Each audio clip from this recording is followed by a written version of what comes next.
या डायग्राममध्ये प्रश्नचिन्हाच्या जागी कोणता नंबर येईल असा प्रश्न आहे. तर इथे काय लॉजिक वापरले ते बघूयात. जे एकमेकांच्या समोर नंबर आहेत त्यांच्यातला फरक सेम आहे. म्हणजे बघूया, 39 वजा 10 यांची वजाबाकी किती येते? 29. सेम या 62 वजा 33 यांची वजाबाकी किती येते? 29. 47 वजा 18 यांची वजाबाकी येते 29. हा नंबर झाला, हा नंबर झाला, हा नंबर झाला.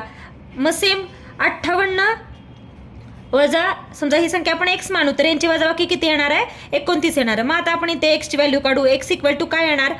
हे x वजा हे इकडे गेल्यावर अधिक होईल आणि 58 म्हणून 58 वजा काय येणार? 29. मग x ची व्हॅल्यू काय आली? 58 वजा 29 29. म्हणजे 58 मधून जर 29 वजा केले तर वजाबाकी 29 येते. म्हणजे आपला आन्सर काय? Option number 3.